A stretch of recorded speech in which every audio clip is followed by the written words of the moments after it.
पारिवारिक पृष्ठभूमि को उन्होंने रखा कि मैं एक गरीब तबके से, गरीब परिवार से आया हूं, तो ये ना सोचे कि मेरा नाम धनी है तो मैं धनी परिवार से आया हूं।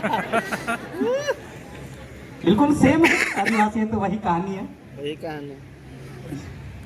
और मैं छत्तीसगढ़ के उस दूरांचल प्रकृति वनों से आच्छादित प्राकृतिक कंदराओं, जलप्रपातों, गुफाओं से और नक्सली घटनाओं से अलचल बस्तर की उस सुकमा धरा से मैं ताल्लुकात रखता हूं।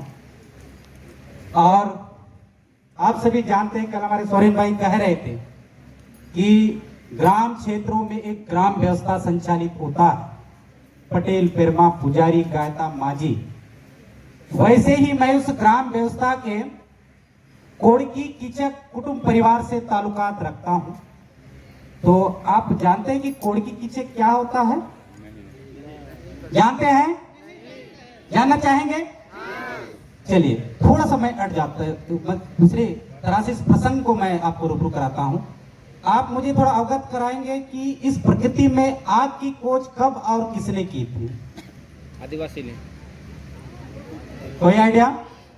हम सब जानते हैं, पढ़े हैं इतिहास में कि लगभग 1,50,000 वर्ष से 12,000 वर्ष पूर्व उत्तरी पाषाण काल में आग की खोज आदि मानव ने किया था, जब उन्होंने एक तर्क विवेक बुद्धि से, सहज बुद्धि से उन्होंने विवेक बुद्धि की ओर कदम रखा और उन्होंने देखा कि दो पत्थरों के रगड़न से, दो बांस की डंठलों के रगड़ से उसमें आग उत्पन्न हो रही है।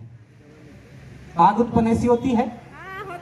होती है। आप सभी जानते हैं, इतिहास में पढ़े हैं, आदि मानव को जब आपने पढ़ा होगा तो ऐसे आपने पढ़ा है, जाना है। तो वैसे ही हमारे ग्राम व्यवस्था में, हमारा देवी आध्यात्मिक यात्राओं में जब माटी तैयार होता है तो उस परंपराओं में सबसे पहले आग को अन्न पकाने या अन्य उपयोग करने से पहले हमारे कीचक परिवार द्वारा दो बांस को रगड़कर आग उत्पन्न करते हैं और अन्य कुटुंब परिवारों को जब आग देते तब ही चूल्हा जलता है।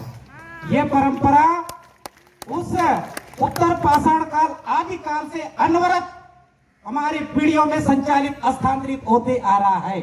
शायद इसी परंपरा और इसी प्राकृतिक व्यवस्था को कारण हम आदिवासी प्रकृति पूजक कहते हैं और सच्चे मायनों में शायद समझता हूं ये मेरी आदिवासियत का हक है। तो मैं उस कोड़की परिवार से हूं और मेरी कहानी कुछ इस तरह शुरू होती है कि उस गरीबी की कहानी को छोड़िए, सबकी कहानी है। आपकी कहानी को सुनकर मेरी समस्या तो आपसे आपकी समस्या बड़ी है, मेरी समस्या छोटी है, छोड़िए, वो सबकी कहानी है। जब मैं पढ़ लिख कर मैं नौकरी पेशे में आया, मैं पेशे से एक सरकारी शिक्षक हूं, टीचर हूं, और आया तो मैं पहले अपनी आध्यात्मिक प्रवृत्ति से ज्यादा जुड़ाव था। गांव-गांव में यज्ञ हवन करते हुए नशा मुक्ति अभियान में हमने दीवार लेकर काम करके नशा के प्रति हमने जागरूकता फैलाई। नशा नाश का जड़ है भाई, इसका फल है अति दुखदाई। इस प्रकार के हम लोग दीवार लेकर करते, लोगों को जागरूक करने का प्रयास करते थे। सिगरेट पीकर खांस रहा है, मौत के आगे नाच रहा है। इस टाइप के बहुत सारे हमारे वाक्य दीवार लेकर करके हमने कम्युनिटी को जागरूक करने का प्रयास किया। फिर गांव में, जब मैं गांव में आया तो हमने देखा शहरों में कि दुर्गा उत्सव, गणेश उत्सव बड़े जोर शोर से हो रही है, तो मैंने भी अपने युवा को कर हम भी करें। तो हमारे पुरखों ने कभी किया नहीं था, पुरखों ने कभी जाना नहीं था, उस व्यवस्था को हमने गांव में शुरू किया। 4 साल बड़ा धूम धड़ाका से चला, मस्त। 5वां साल हमारे इस उत्सव में ग्रहण लगे। उस समय हमारे नक्सलियों का आहत दस्तक था।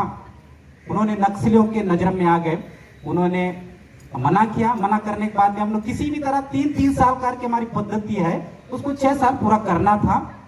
उन्होंने कहा, मना करने के बावजूद भी हमने रखा। उन्होंने आया, देखा, पॉम्पलेट देखा कौन है अध्यक्ष, कौन है समिति के कार्यकर्ता, उसमें लिखा था धनीराम नाग। तो उन्होंने जन अदालत में हमने बुलाया और आंख पांव तोड़ने की उन्होंने प्रमाण सुनाया। हमने किसी तरह हमने माफीनामा उन तक पहुंचाया, सॉरी माफ कर दीजिए, गलती हो गई, माफ कर दीजिए। फिर अगले साल आया, 5 साल हो गई, एक 3 साल तो हो गया, एक 2 साल हो गया, इसको भी 3 साल कंप्लीट करना है। सियान लोगों ने बोला तो हमने भी डर के मारे, हाँ अगर ना करे तो कुछ अनर्थ तो होगा। तो 3 साल हमने कि मेरे मन में चल रहा था तो 3 साल कंप्लीट करना है। तो फिर हमने जब अनुमति लेने जब पहाड़ियों में गया, देखा किधर उसका लोकेशन ढूंढा, बड़ी 4-5 घंटे की इंतजार के बाद पहाड़ों से उतर के आए। एक महिला कमांडर थी, नाम सुरक्षा कारणों से मैं शेयर नहीं करूंगा, कमांडर थी। और उसने कहा क्या काम है जी? कॉमरेड हमको 6 साल कंप्लीट करना है, तो इस बार भी हम लोग दुर्गा उत्सव रख रहे हैं। तो पढ़े लिखे लगते हो, तुम्हारे पुरखा ने कभी मनाया था, तुम्हारे व्यवस्था में है, कितना लगता है अमाउंट? तो मैंने कहा लगता है 60 से 65 हजार, 50 हजार अभी दो, हम पब्लिक को जनता को बांटेंगे, तुम जनता से लूट के ये मनाते हो। उन्होंने बिल्कुल सख्त अंदाज में उन्होंने मना कर दिया। फिर भी हमने आया, हमको तो डर था कि अगर हम 6 साल कंप्लीट नहीं करें तो गांव में कुछ ना कुछ अनर्थ तो होगा, जो भी होगा देखा जाएगा ऊपर वाले को। और हमने रखा, तो जैसे ही हमने रखा पूरे अच्छे से जोरदार से 8 दिन तो पूरे अच्छे से चला। पर 9वें दिन जब हम ना रामायण लीला जब कर रहे थे, मैंने भैंसासुर का रोल करा था, भैंसासुर अपने पूरे सभा में था। तो उन्होंने मंच पर एक मेरे संदेश आया, यहाँ के जो प्रमुख है बुलाइए, अब भी मारेंगे हम। ऐसा कहते ही चित्र से भी कहीं ज्यादा भीड़ थी, 5 मिनट में पूरा खाली, और मैं उस मंच पर उसमें पंडाल में बस मैं अकेला खड़ा रह गया। और जैसे तैसे बीत गया, 6 साल हो गए, कान पकड़ लिए, जय दुर्गे माता, सुरक्षित हूँ। उसके बाद दिवाली की छुट्टी था, मैं जब ड्यूटी से आके मैं रिलेटिव के घर जा रहा था, पहाड़ों के बीच से शाम को 5 बजे गुजर रहा था कि मुझे पता नहीं था कि इस रूट से कपिला गुजर रही है। मैं अचानक से उनके बीच गया था, सब बंदूकें तन दी। तो उसमें से जो एक कमांडर था, मैं पहचानता था उसको। दादा आई एम मास्टर, धनी मास्टर। अच्छा ठीक, कहाँ जा रहे हो? बस रिलेटिव। किसी को मत बताना, ठीक है नहीं बताया। जब मैंने जहाँ तो आगे पानी भरा हुआ था नदी, तो मैं पार नहीं कर सकता था, मैंने कहा प्लीज हेल्प मी। तो उन्होंने 4 कमांडरों ने मेरी बाइक पार की, और मैं जैसे डरते समाते मैं आगे बढ़ा, मेरे रिलेटिव के पहुंचा तो वहां उनका भोजन वही बन रहा था। मैंने गया साइड करा, ये क्या लोग को बुलाए हो? मेरे को सब तरफ से घेर लिए, कौन है भाई? तो बाद में जो हमारे कमांडर हैं सेंट्रल गवर्नमेंट क्या है, तो आप है गुरु जी? जी। तो क्या करते हो? पढ़ाते हो? क्या पढ़ाते हो? साइंस पढ़ाता हूँ। तो चंदा को मामा पढ़ाते हो?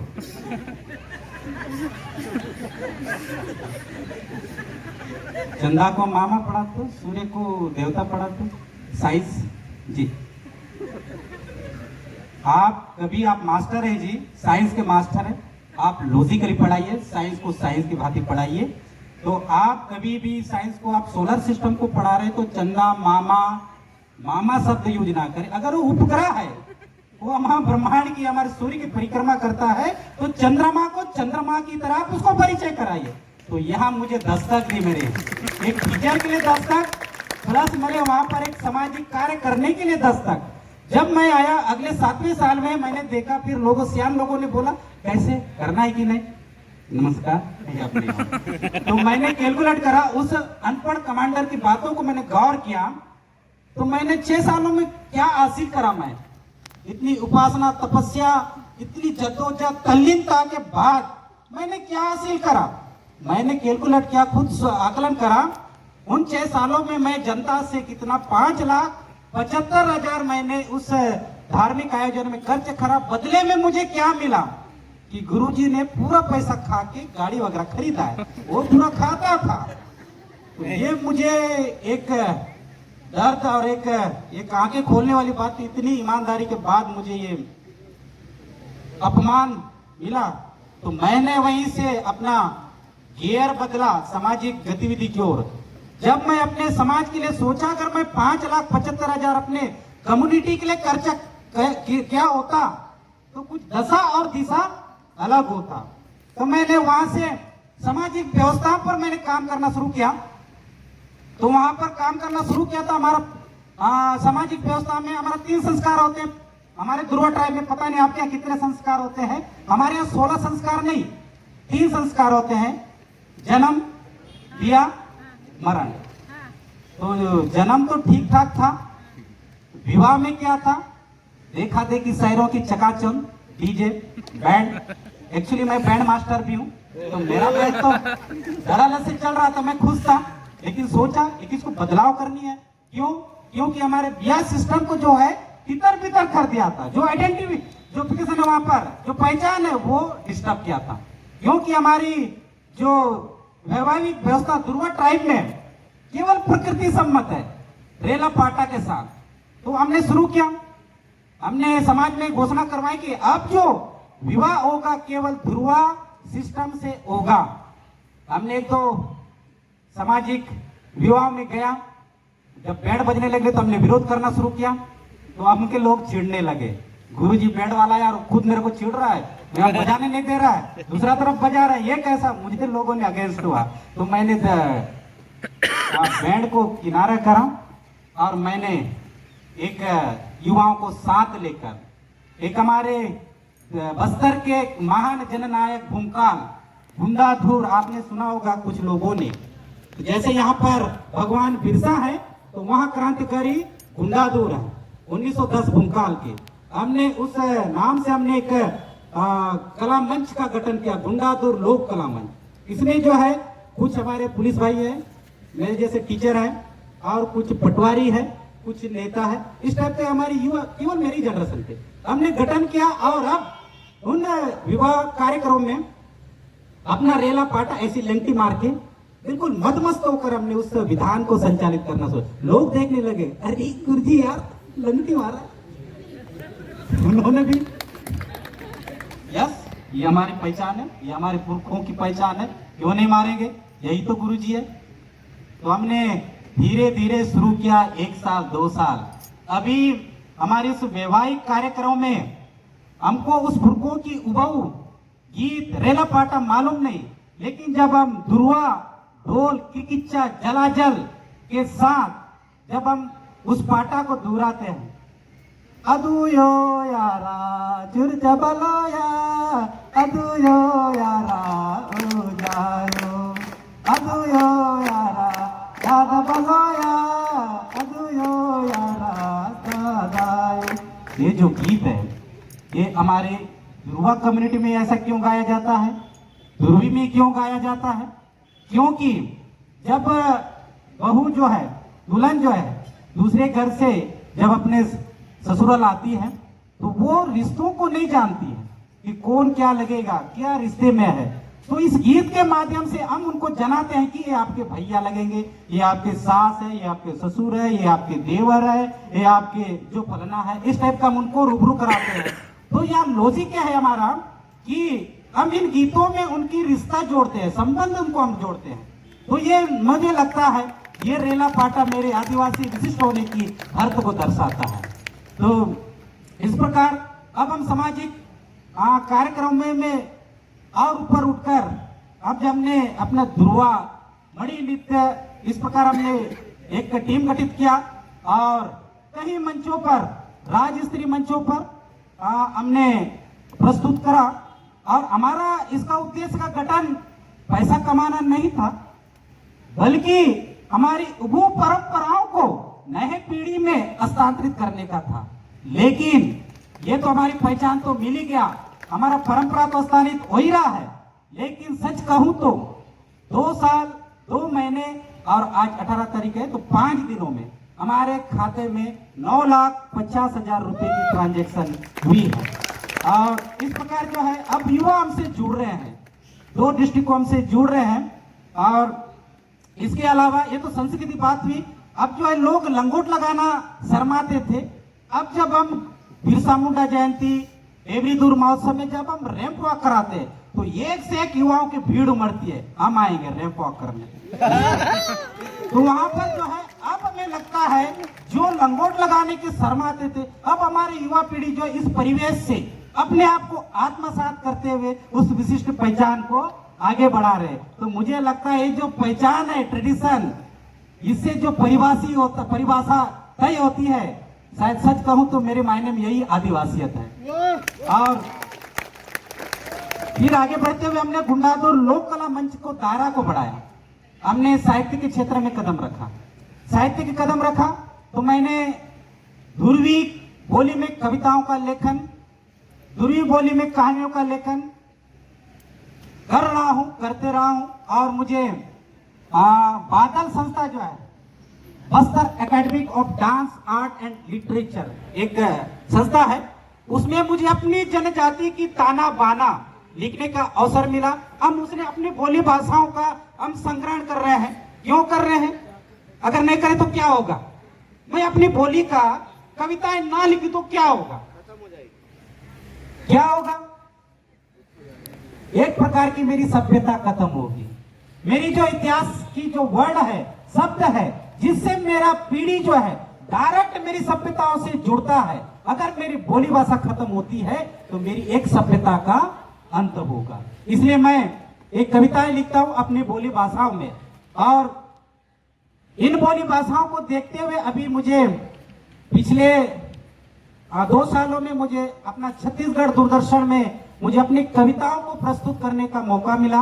और पिछले जो अंतर्राष्ट्रीय साहित्य सम्मेलन भोपाल में 2023 में मेरे एक भाई भी दिख रहे हैं, उन्होंने मुझे अपने ध्रुव ट्राइब से उस अंतर्राष्ट्रीय साहित्य सम्मेलन में मुझे मेरी कविता पाठ करने का मुझे अवसर दिया और मुझे बुलाया।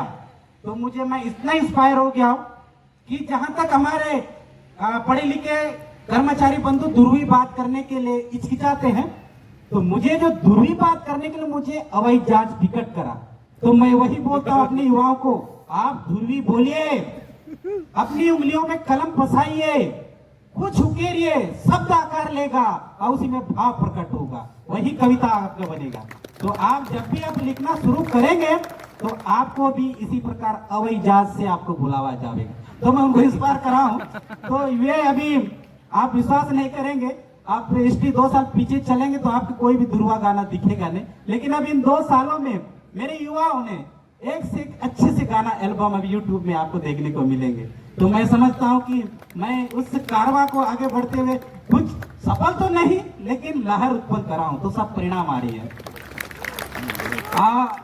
साहित्य के साथ आगे बढ़ते हुए हमने संवैधानिक जागरूकता पर काम करा है। जिस प्रकार हमने हमारे तटस्थ उड़ीसा प्रांत के और हमारे छत्तीसगढ़ बस्तर में हमने संवैधानिक कार्यशाला जन जागरण रैली का माध्यम से, आप जानते हैं हमारे बस्तर में पढ़े लिखे जो साक्षरता दर तो कम है, अभी की युवा पीढ़ी भी उन संवैधानिक अधिकारों से वंचित है और जानता भी नहीं। हम कार्यशालाओं के माध्यम से हमने उनको पेशा कानून के 5 शब्द, छत्तीसगढ़ भू राज्य संहिता 1959 की धाराओं प्लस लोकल रिजर्वेशन की उनके प्रावधानों और 5th शेड्यूल की उनके हमारे प्रावधानों को उनके रूबरू कराया। परिणाम यह हुआ कि जब हमारे सुकमा माइनिंग से या ऑफिस से एक हमारी रेत खदान का उन्होंने क्या कहना कि क्या बोलते, रेत खदान लीज लिया, तो हमने सियानों को तो पता नहीं, हाँ सरकार का है, सरकार ले रहा है, हम क्या करेंगे, तो हम करेंगे कुछ।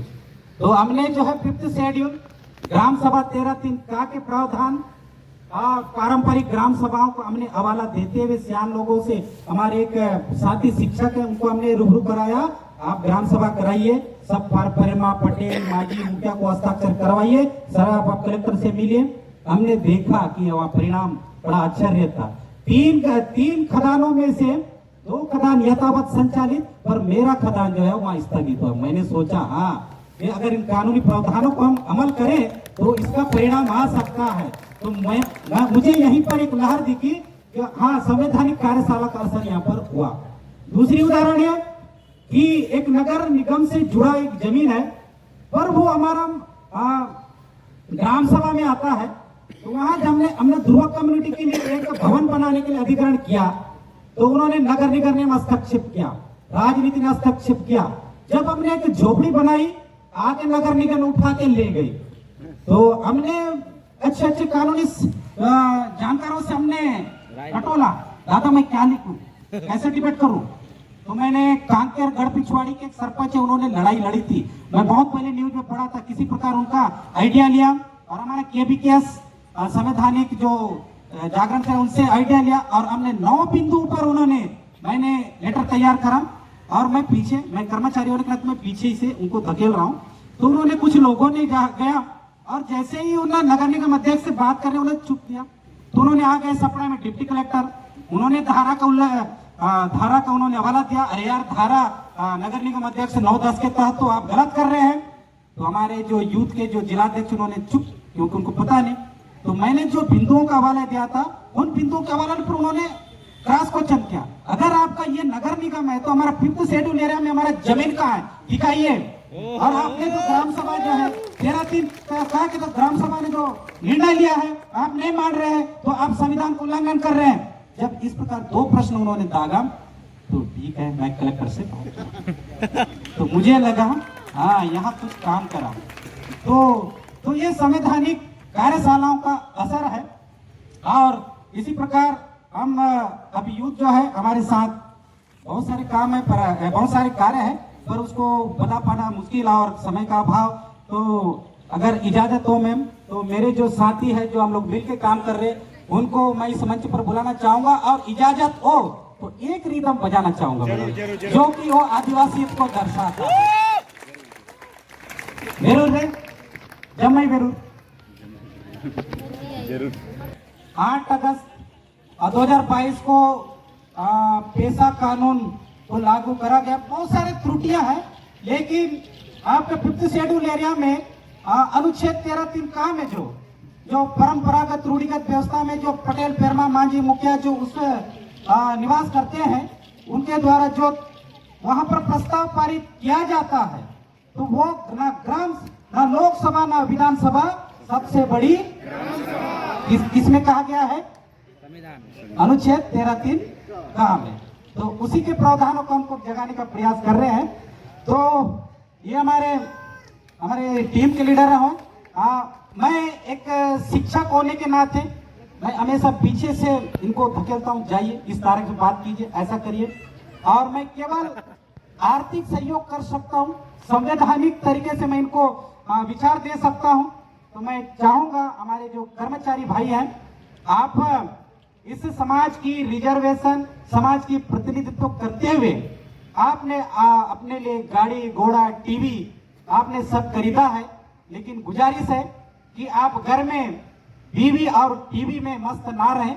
आप एक दीपक की तरह आप जलते रहे, स्थिर होकर जलते रहे, इस प्रकार जलिए कि आपकी आंच दूर तक जाए। उस आंच में वो प्रेरित होकर वो समाज में एक बदलाव शुरू करे। बस मैं यही संदेश देना चाहूंगा। और ये हमारे भाई है, अगर इजाजत हो तो एक रिदम बजाना चाहूंगा। जरूर आप स्वतंत्र हैं, स्वतंत्र देश के नागरिक हैं। नहीं स्वतंत्र नहीं है, इंडिक्लेयर इमरजेंसी चल रही है, कभी भी उठा के डाल देंगे। माइक पकड़ लीजिए।